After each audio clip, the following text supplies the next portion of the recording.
And to me, probably the first lesson that I really learned inside of real estate was that those that actually understand value have the potential to become the creators of their own wealth.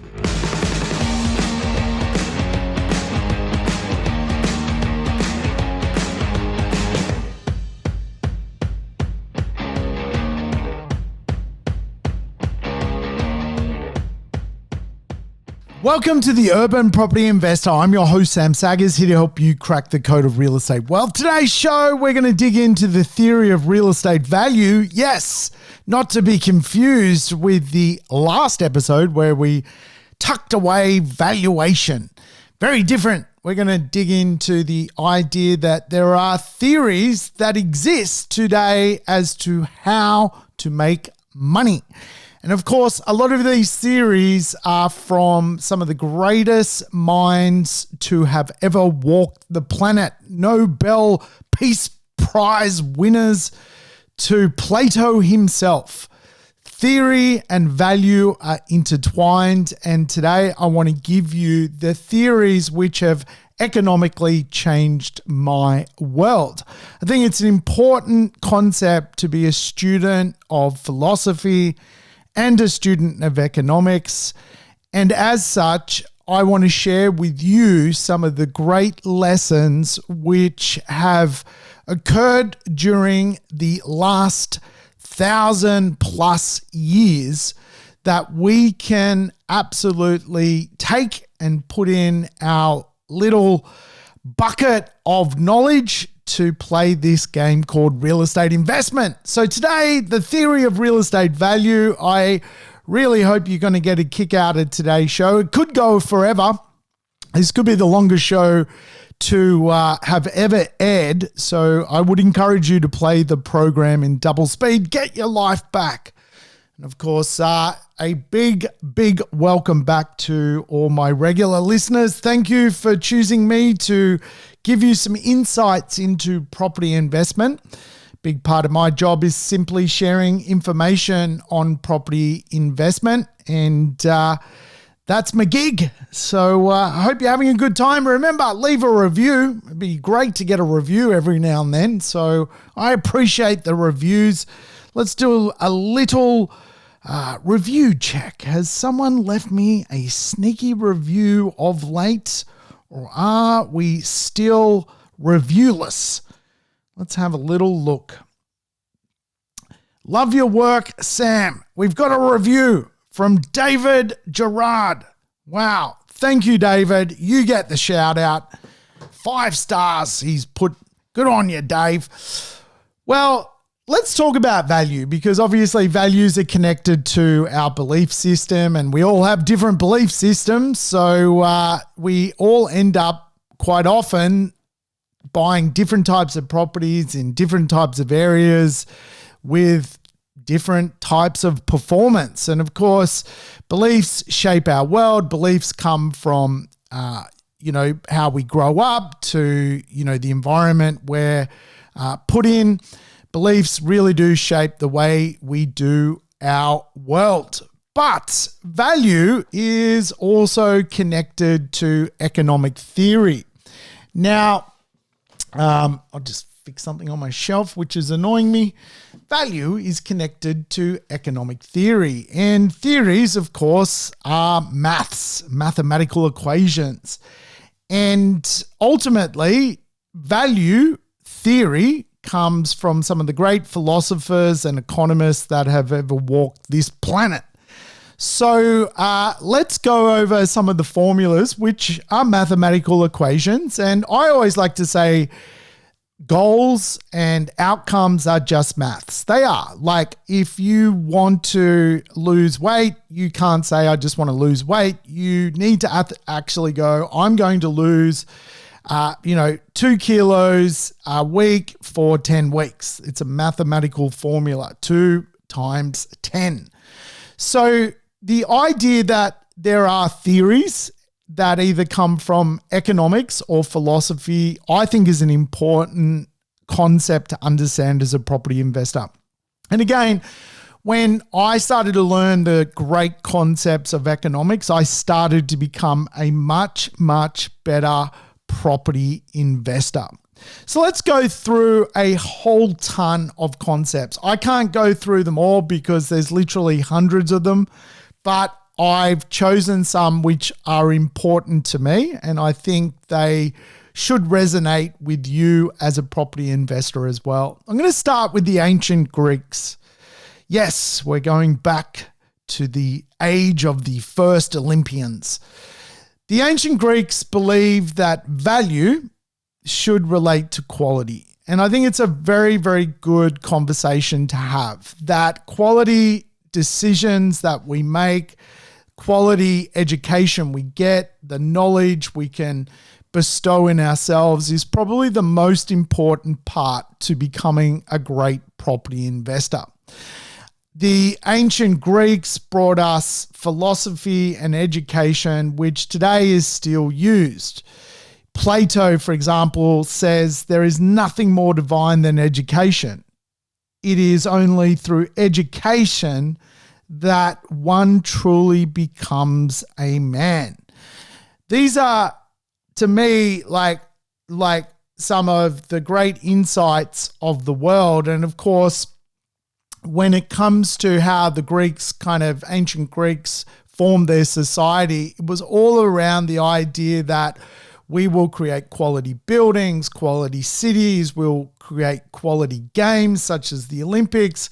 And of course, we're going to philosophize and create quality knowledge. How does this link to you as a property investor? Well, value today is today's show, and value needs to be understood so that an investor can get ahead. I think quite often value is a strange conversation to have with people. Oscar Wilde has that famous line, "A cynic is the man who knows the price of everything and the value of nothing." And to me, probably the first lesson that I really learned inside of real estate was that those that actually understand value have the potential to become the creators of their own wealth. And Socrates said, "I cannot teach anyone anything. I can only make them think." And today I want to make you think. The first lesson in my viewpoint is knowledge is absolutely power. So who are you hanging out with?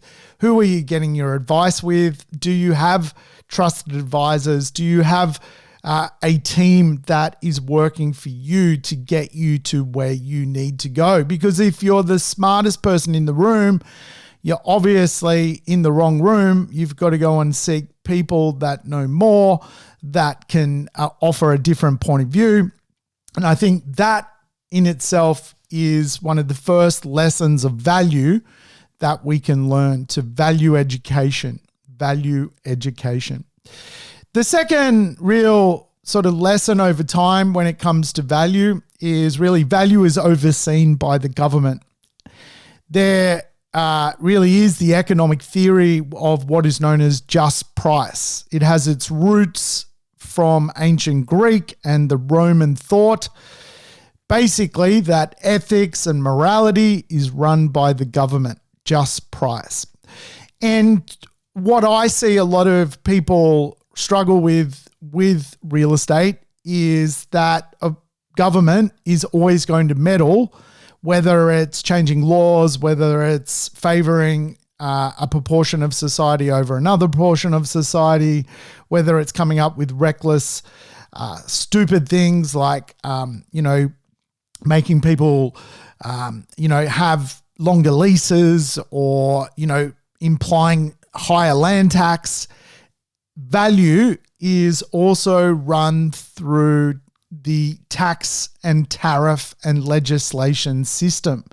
And as such, we as property investors just need to consider that the same wind blows on us all, the same wind of government. And this has been around for thousands of years, and I understand for a lot of property investors, it nicks them in the head. And if I look at chat rooms and Facebook dialogue. So much energy is put into that space. What may happen, what could happen. And really, we can't control the government. We can oppose the government, but we can't control the government. Just price and just value has been around for thousands of years, and it's going to be around a lot longer. And it's fair to say that government obviously has a job when it comes to making society whole. So, of course, there's going to be tariffs, taxes on our title as a property investor and affect our value proposition. But we want to live in a society with healthcare and schools. Someone's got to pay for that. And of course, one of the best ways to get ahead and really not end up in a place where government controls you is to actually be a property investor. So many people end up on the pension that it is mind-boggling here in Australia that for so many people, they just go through this world economically blind with blinkers on and find no value. We can't control the government. We can't control laws, interest rates, the economy, taxes, unemployment. What we can control, though, is the property. And I've always said there are three mechanisms you can control when it comes to value: the land characteristics, the building characteristics, and the location characteristics. These are paramount to the success of finding value as an investor. And if you worry about the government, you're going to worry for a long time because they've been saying the same stuff over and over and over and over. Adam Smith in 1790 came up with cost production theory, the idea that value is created from the cost of production. Part of the underlying idea is by producing, you create interplay of value in people and industries, the value of trade, the value of jobs, the value of industry. And of course, the idea in its entirety is that there is a value that just by producing something, someone learns something about their job, someone improves in society, trade improves, industries grow. And really, when I look at value and I look at the real estate economy, I see value which is too big to fail. Real estate today is at a place where it is the biggest industry here in Australia. Most people's jobs in one way, either directly or indirectly, are connected to the real estate economy. It's at a residential level, a $10 trillion economy. At a commercial level, a $1.2 trillion economy. By way of contrast, the share market is a $2.8 trillion economy. So real estate is too big to fail in Australia. And it goes back really to Adam Smith, one of the greatest economists to ever live, based on cost production theory, that real estate is basically a huge industry now. And the cost to reproduce the real estate which has been created is impossible. You just simply could not replace that value. $10 trillion is not easily created. And as such, economically speaking, when we look at the value of real estate, it's here to stay. It's going nowhere. It will continue to be something because Australians' wealth is connected to it. It is too big to fail. It'll have dark days and it'll have bright days, but ultimately over the long term, it will be a success. So value is in the asset class. Value is in how we approach our relationship with government. Value is in how we educate ourselves. Nicholas Bardon, 1660, came up with the economic theory: the market is the best judge of value.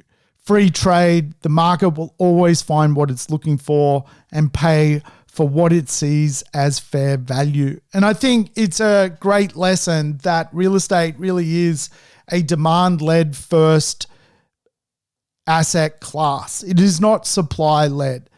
It is very much the buyer is the judge inside of real estate. And that is why you see value every weekend distorted across real estate communities. You can be in one suburb and there's 65 people at an auction. You can be in another suburb and there's no one at the open home. Value is determined by the market. The buyer is the judge. And I think it's a really good reminder of how you should approach looking at real estate. John Locke came up with the economic principle of paradox value, the value of water or the value of diamonds. And of course, the concept pertains to how much more valuable is water to a human than a diamond to a human. And of course, if we don't drink a glass of water a day, we're going to run into a bit of a trouble. So of course, water is ultimately more valuable than diamonds because water has a humanistic power that brings ultimate value, the value of life. Shelter also carries this kind of water over diamond theory, whereby shelter carries with it pricing power. And I've said this a lot in the past, that here in Australia, where we are a country of consumers, we are buying for consumers' dollars, and housing carries with it pricing power. Housing is really the first place money goes, not the last place. Housing competes with transportation, recreation, medical care. And for a lot of people, they will actually forego medical care to pay the mortgage. They will forego going to the restaurant to pay the mortgage. Water over diamonds, property over diamonds, property over food and bev. And I think it's a really good lesson of how value works and why real estate carries value. Real estate carries pricing power. Francois Kissé came up with the best phrase I've ever heard, which is laissez-faire valuation. There you go. I'm speaking French. Let nature take its course. Time determines value. And without question, laissez-faire valuation is so true. If we look at real estate and how value works, the nature of real estate is driven from time in the market. Yeah, you can make a little money from day one, but ultimately, if you want to see your real estate grow, you've got to give it time. PropTech has come out with a report that the Australian property market typically doubles every 15 years. And so if we were to unpack that, that's a 5% annualized capital growth rate per annum. And of course, if we gave ourselves a minimum of that doubling experience, and that's the worst we do in real estate, that's not a bad outcome. Value is driven through time in the market, laissez-faire value, laissez-faire value. And of course, when I look at some of the real estate which I've put together over the years, it has certainly done what PropTech has said and better. Properties which today have outperformed that average of 5%, well above that. So value is a concept which, again, is a really important part of becoming a wealth creator. If you can really understand what I'm saying here and appreciate it and consider it philosophy and economic theory, but apply it in your day-to-day dealings, you're going to make money out of real estate, time in the market. Adam Smith, who we quote a lot, one of the best in the business, back in 1769, basically came up with the concept that natural value has real value. And he has a great saying: we rely on the forests, rivers, oceans, and soils to provide us with the food we eat, the air we breathe, and the water we irrigate. We also rely on them for numerous other goods and services we depend on for our daily health, happiness, and prosperity. Natural assets equal value. And I always teach this to people I help buying real estate. Let's look for the cheeky park across the road. Let's buy close to the beach down the street. Let's get close to that humanistic experience of those coffee shops. Natural assets lead to further value. Value rises off the back of natural assets. It's the way it's been forever, and it's the way it will continue into the future. Adam Smith, David Ricardo, and Pierre Samuel came up with the concept: real wealth is derived from the usefulness and the productivity of land. Real wealth is derived from the usefulness and the productivity of land. And of course, if we were to break down what that means, we've got the importance of land, which is the desirability of the property. We've got the character of the land, which is the unique attributes of the property. And we've got the productivity of the land, which is the income of the property and what it can generate. These are really awesome ways to extract value from real estate: desirability, uniqueness, and of course, the income a property can produce. Real wealth is derived from the usefulness and productivity of the land. John Hobson came up with the concept land rent theory in 1898. Rents yield more based on distance to employment. It's an economic theory like MC squared. It's got a little caption to how it looks. Land rent theory and the land rent curve. The closer you are to employment, the better off you're going to be.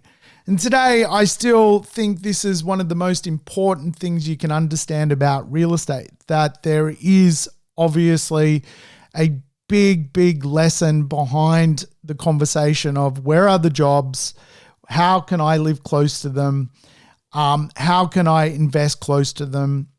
Yields are stronger based on distance to employment. It's just the way it is. It's the way it's always been, and it's the way it's always will be. It's a real good lesson in value. The Fisher equation by Irvine Fisher in 1920 came up with really the concept that the real interest rate is essentially the nominal interest rate minus the inflation rate, which is an interesting concept and something which I teach openly on this podcast. So if the nominal interest rate today is 6% and the inflation rate is 6%, inflation is obviously what things are increasing by. If you're borrowing money at 6% and the inflation rate's at 6%, the real rate of value in interest is 0%. And so ultimately, you can't basically put yourself in a position to save yourself wealthy. Inflation erodes the purchasing power of cash. If you don't invest your money, it's going to lose value over time. Cash will devalue faster than interest. Rising prices for goods and services outdo the ranking of savings. And of course, it leads to the conversation that borrowers can pay back dollars on loans using money that is worth less than what they borrowed it for.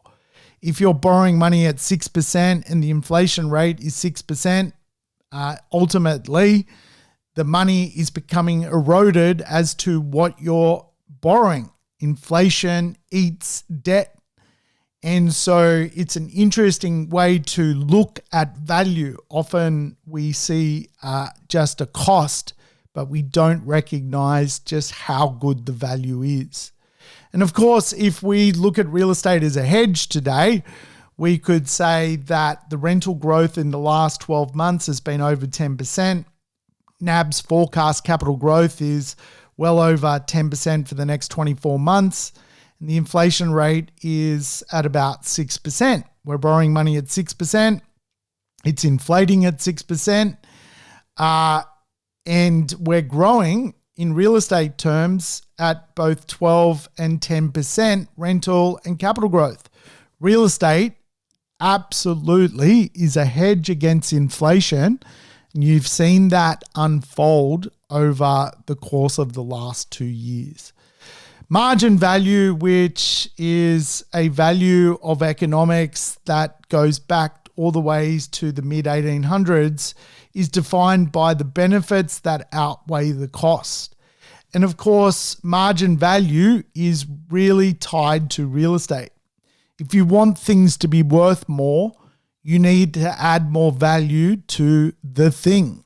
If you want things to be worth more, you need to add more value for the market to understand. And in real estate, it's pretty simple. If you've got a property, you could upgrade it. You could create a higher and better use for the property. You could improve its efficiency through green economics. You could renovate. You could create better designs, better functionality. You could improve its features and benefits and safety. You could integrate technology. You could use time to extrapolate more value. You could build something. Value is very much connected in real estate to what you bring to the table and how you try and improve the value of an asset. There is absolutely a financial relationship between institutions, real estate, and the economy. Richard Ely in 1917 came up with the concept that really institutionalism will drive real estate values. And if you think about how it works today, and I've openly spoken about this, it's so true. We are connected to our biggest companies. Our biggest companies provide a large proportion of the country's wealth, a large proportion of the country's workforce.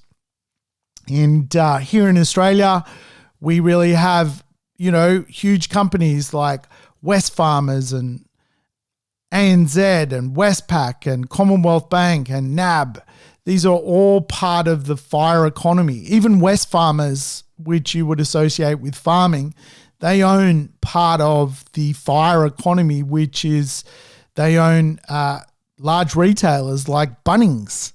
Bunnings is the number one probably place to go to fix your house.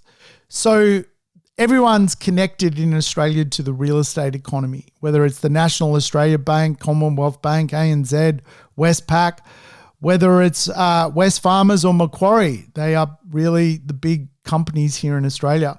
We do have some other companies which are large and shaping our society: CSL, Science, BHP Energy, Atlassian Tech. They really do shape how real estate will grow. And here in Australia, we're very much connected to the fire economy, which is finance, insurance, and real estate. And you do see a correlation of the values improving off the back of that. Value is in the financial relationship of the institutions and the market. And of course, pie economics is an important fundamental behind this, that we want to invest where the population is, where the infrastructure is and the employment is, because of the ultimate financial relationship between the two groups. And of course, if you looked at America, a large proportion of their very successful companies are tech companies today: Apple, Microsoft, Amazon, Google, Facebook. These are all companies domiciled in the United States. And for the most part, they come from San Francisco. And if you look at the correlation between property values in San Francisco and the companies that are using San Francisco, you'll be shocked. Like, properties have skyrocketed in value based on a linkage between Apple's price and Microsoft's price and Amazon's price as companies. Their market share is just huge. And where do the workers live? Well, they live in San Francisco. They own multi-million-dollar properties in San Francisco. It's really become such a problem that San Francisco is described as a failed state of America because there is so much rich and so much poor. And you really got two versions of the world. Thurston Veblen's social economic theory, the theory of the leisure class, is something which I just absolutely love. Veblen's economics defines people as irrational economic agents who disregard personal happiness in a continual pursuit for social status and prestige, inherent to having a place in society. Value is derived around a crave for status. I've mentioned this before, the idea of hypergamy and real estate, the idea that people absolutely want to find a higher and better social status even if they're miserable. And really the idea of the theory of the leisure class, which dates back to 1899, really comes up with the concept that today people will look at real estate and shop on some of its virtues for social status. We can use that value information to extrapolate how we can approach buying real estate. If we know that people are going to be seeking this kind of status and image, maybe the type of properties we look for could link to this kind of irrational economic concept that people's happiness goes out the window as long as their social status improves, they'll keep chipping away. The School of Thought in the 1920s came up with the principle, the use, the cost benefit, and the esteem is the exchange of real estate. The use, the cost, and the esteem is the exchange of real estate. And of course, it goes back to really the theory of the leisure class that people will buy real estate for its esteem value.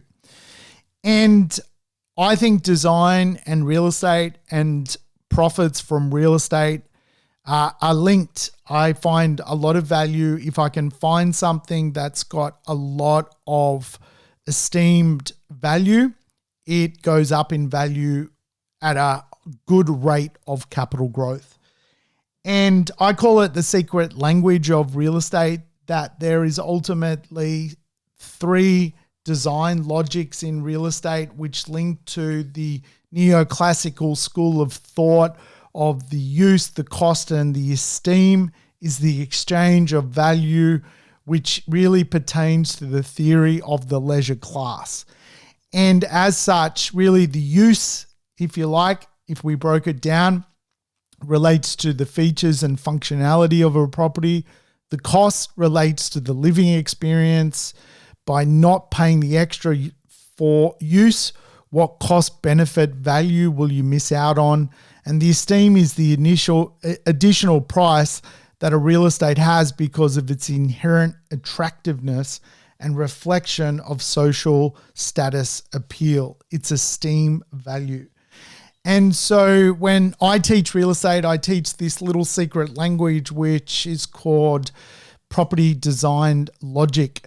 The three value design logics are functional design. If properties are functional, they carry with them very good esteem value.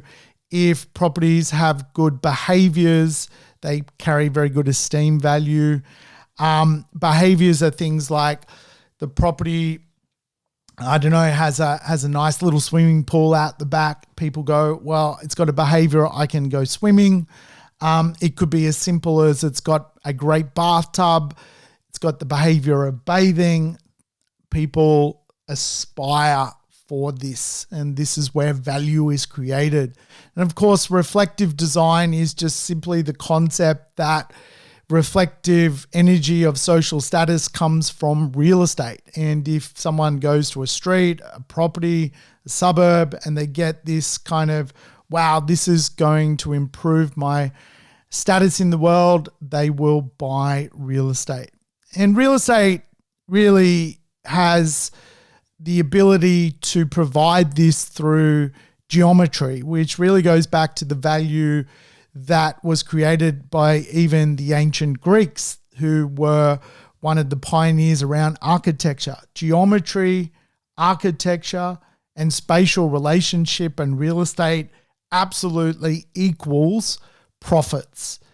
And quite often as a property investor, we don't understand what is good architecture, what is good design, and what is good spatial relationships. The real estate market is full of oxymorons: cheap, high quality property, high growing bargain property, low risk, high reward property. They're all designed to mask really a bit of a failure of really the market to have good real estate in it. And again, to understand the difference between good spatial real estate with great reflective, behavioral, and functional design, I look at George Akerlof's theory, market lemon theory, that buyers cannot easily distinguish between high quality and low quality goods.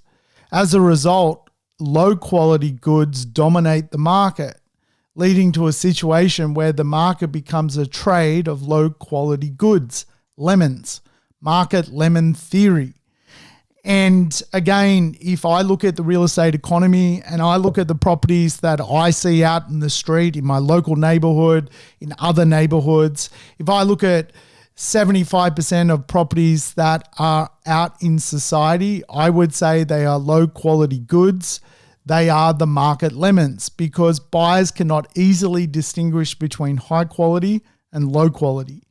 Today, I'm trying to teach you the difference between high quality and low quality, the theory of the market lemon, the cost benefit, the esteemed value, the use of the property, all relates to functionality, behaviors, and esteem. The three design logics: functional, behavioral, reflective, all comes to a geometrical, mathematical equation which is designed around a spatial relationship. That sounds crazy, I know, but when you think about real estate, there is a lot of lemons. And even whether it's the new construction market, the old construction market, the established market, 75% of properties are low quality goods. It's just the way it is, the market lemon theory. Obviously, to make money out of real estate, we want the 25% of real estate which is considered high quality, which is considered good, not the 75% which is just real estate. Home buyers tend to value homes with their hearts, not their heads. And this is an important extrapolation of value. As a property investor, we often look at numbers too detailed and not focus on the concepts which I've just given you. That though the low quality good might have a nice mathematical set of numbers, it's actually the high quality good which is in the shortest level of supply and will tug on those home buyer hearts. And of course, the judge of value is buyers. And that is why you get 65 people at one auction and no one at another open home on the same day. Carl Gustav Cassel, The Theory of the Social Economy, 1918. Prices are paid for the factors of production in accordance with the general principle of scarcity. Scarcity equals value. And without question, I think that the concept of property investment and the results you can get from property investment, if you can afford something which carries with it scarcity, is just amazing. When land runs out, land goes up. When a certain type of opportunity runs out, it goes up. The properties around the golf course, there's only 16 of them around par 18. They're going to go up. Scarce views, they will go up. Scarce waterfronts, they're going to go up. Scarcity equals value. And it really pertains to the conversation that a large part of the market is really based around market lemon theory, that the buyer cannot easily distinguish between high quality and low quality, so just design low quality. And of course, my job, people like me, our job is to find high quality in what is a low quality pool of properties. And that is probably one of the most interesting things that I have ever learnt when it comes to value economics. Remember, today's show is really a sermon, if you like, on value theory, the theory of real estate value. Scarcity equals value. John Hicks developed in 1939 consumer demand theory, the idea that consumption is really separated from production. And I often refer to this as the bullwhip effect. You've probably heard me talk about the bullwhip effect. The idea that really a supplier and the customer are so far apart that really there's going to be huge distortions in how things are produced and how things are consumed. And of course, if we go through to the current situation, the supply of properties is so low and the demand is so high that you can't easily fix that. You can't ring up and say, produce me another 1 million properties next week and have it delivered the week after. So the bullwhip effect unfolds, and we're going through another bullwhip effect right now, whereby consumption is separated from production. And really, the situation we're currently in is higher rents, prices that have increased and starting to increase as a result of a input from the producer, which is basically a broken supply chain of properties being produced. And of course, rates have gone up of recent time to try and slow certainly spending, but eventually they will go back down. And of course, the output will be lower inflation, but higher rents, lower interest rate cost to borrow money, and property values increasing. The next bullwhip effect is unfolding. Consumer demand theory. Consumption is separated from production. Supply is separated from demand. And so it's an important economic principle. A lot of the time, property investors worry about supply. They worry about these type of conversations, but it's never linear. They're never together. Either you go through periods of hyper supply or you go through periods of no supply. And right now, there's a period of no supply. And it will be like that for a long time. Frank Knight, Chicago School of Economics, 1931, neoclassical price theory, risk and uncertainty leads to profits. Risk and uncertainty leads to profits. And I think we've all heard that saying, whereby Warren Buffett, who basically used this economic theory to create one of the best one-liners ever created in economics, be fearful when others are greedy and be greedy when others are fearful. It is the best line that anyone's ever heard of. And of course, in economics and value, this is really the way to play the game. The masters are telling us what to do. It's up to us to listen to the masters. Warren Buffett is a master of economics. Again, as I alluded to at the start of the program, I can give you the tools and the information to listen to. It's really up to you to actually take them on board and just get on with your life, get on with your investing. Be fearful when others are greedy and greedy when others are fearful. Really does pertain to the bullwhip effect, which I was just referring to. Right now, there's still a bit of fear. Be greedy when people are fearful. Get into it, because when the opposite happens, it's there's just simply less opportunity. Uncertainty leads to profits. John Keynes, the Keynesian economic theory of the 1930s, is something we still live with today. It creates value in real estate. The economic theory focuses on using government policy to manage demand to address and prevent economic slowdowns. And we went through this during the COVID lockdown, the government intervention to create the wealth effect.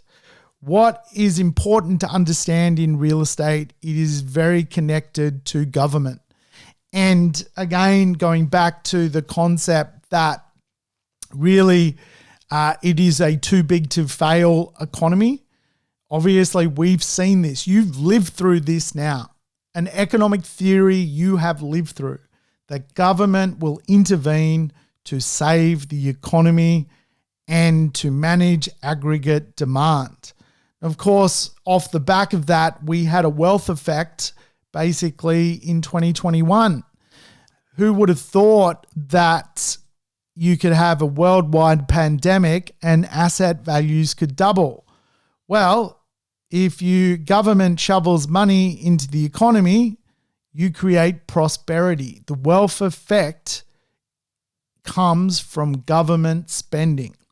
And again, this is why I think it's very important from a value proposition to be around where the government likes to spend money. Quite often they're our big cities. The wealth effect unfolds because the government wants consumers to feel financially secure and confident about their wealth, which is in Australia connected to where people's homes are. If people feel that their home's worth money, they will go and spend.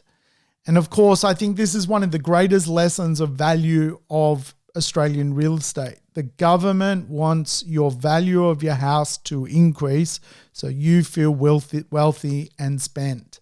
The byproduct of it actually growing in value is neither here or there to the government. The fact that you will spend is more important. And again, this is really John Keynes' economic theory.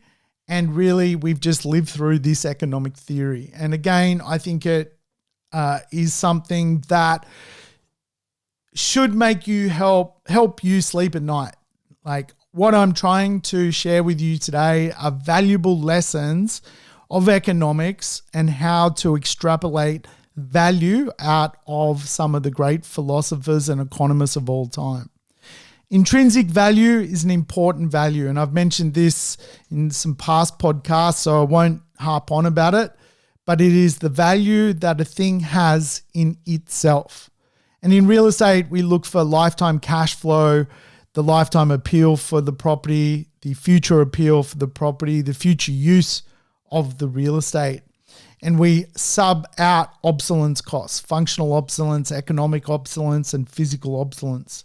The key ingredient for intrinsic value is the character that the property can generate, is that you want future payoffs from the real estate. And really that is intrinsic value, a key intrinsic character that a property can generate for a future stream of payoffs.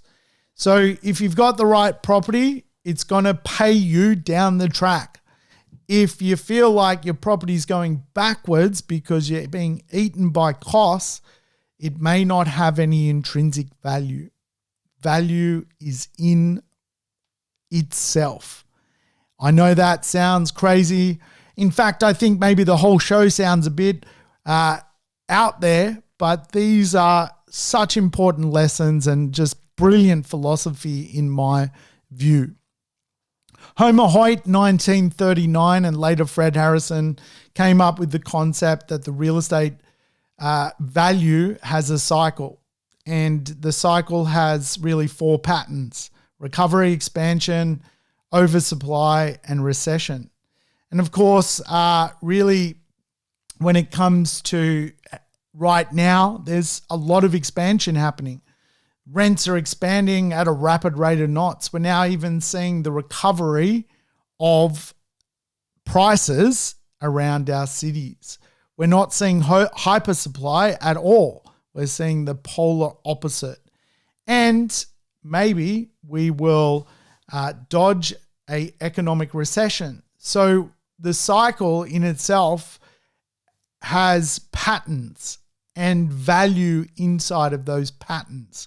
How you interface with those patterns is an important equation. If you're buying in an expansive market and you pay too much, you'll ultimately find yourself, when the market corrects, with a situation where you're potentially negative in value. If you look at a stagnating recessive time and don't buy, well, you're not necessarily following the value logic of show fear when others are greedy and show greed when others are fearful. That's the whole concept. There is a cycle. And really, I always explain it, after expansion comes contraction, but after contraction comes expansion. It's just the way it is. It's the way it works. Urban sociologist Ruth Glass coined the term gentrification, which is really a great way to play the game of value in real estate. Competition and competitive markets ensure that people are paid their contribution to production, creating the gentry, the comfortable, the middle class, and the poor. A higher class defines an area of benefit. When a higher class sees an area of benefit in real estate, they go there and they make it better. They bring value. Higher classes bring value to property through gentrification. So in real estate, there are gentrified suburbs, gentrifying suburbs, the ungentrified, and the never to be gentrified. These are all places we could be investing in based on different mathematical algorithms. The gentrified, the gentrifying, the ungentrified, and the never to be gentrified. These are all great lessons, in my opinion, on how to be a great property investor. The Hosgold method and the Inwood method, 1980s. Recovery of capital takes the form of annuity and forms new value. Recovery of capital takes the form of annuity and new value. Wow. Depreciation equals the recovery of cash flow as annuity from capital. And this, again, is another way to think about value. We often talk about depreciation and tax benefits as some sort of just weird byproduct of real estate. But actually, there is an economic principle. You take capital and you turn the capital into cash flow. I think that's just so brilliant, that there is the concept that you can actually buy something and turn it into something liquid, such as cash flow. Depreciation equals the recovery of cash flow. These are all some of the great principles. Farmer and French, mean reversion, the theory of value. And I think this is a really good one to just, basically remind you that you will have better days ahead. The reversion really is the concept that there is an average and everything reverts to its long-term average and prices get restored over the long term. And of course, if you pay too much for property or things have gone backwards on you of late, the idea is just simple. There is an average for the type of property you own, and real estate is not linear. It doesn't go up every year for 15 years to double in value. It may sit idle for 8 years and have 3 years of just champion growth. And of course, that champion growth may actually see the property double in value, all happening over a 3-year period. So the reversion to the mean involves retracing a condition back to its long-term average state. Value eventually revert to its long-term average. And this is so important. It can help you understand where to invest next. It can help you avoid paying too much in a market which has had too much growth, or it can just give you some insights into where your property sits over the long term based on its current value proposition, connected to potentially what you even paid for the property. And the final economic theory, which is an unpublished economic theory, is my economic theory. Yes, the 4 times value theory. Property value is both earned and unearned through 4 values. The 4 values work together, but also apart. The 4 values include the deal, the location, the market, and what the property does to people's emotions. 4 times value theory, and you would know that as the Forex growth plan. Yes, the deal has growth, the location has growth, the market has growth, and of course, there are some behaviors that create emotion and growth. And I'm going to leave you on this little phrase I put together based on the Forex growth plan, which is an unpublished economic theory that actually has a mathematical equation attached to it, known as 4 times value theory. The rate of growth is influenced by local factors. The length of growth is impacted by market factors. The magnitude of growth is affected by emotional factors, and the manufacturing of growth is defined by property factors.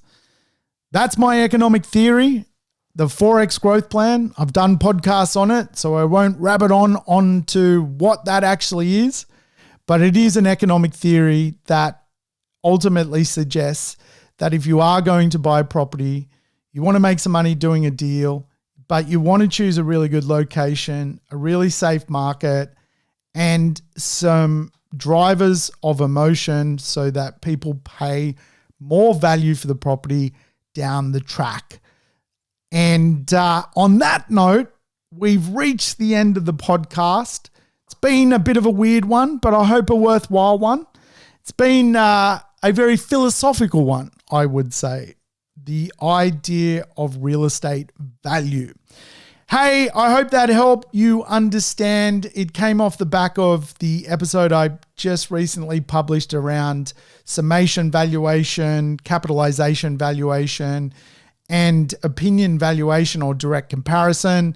They are valuation models, but what is theoretical value, what people perceive as value, how value is generated, these are all some of the value theories that link to what people want, what places people buy in, and how real estate works. Thanks for your time. I'll catch you next time.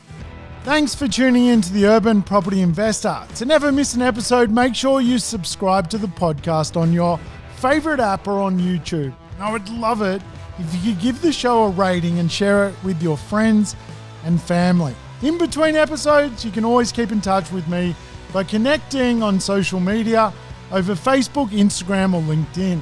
Until we meet again on the next episode of the Urban Property Investor, take care and bye for now.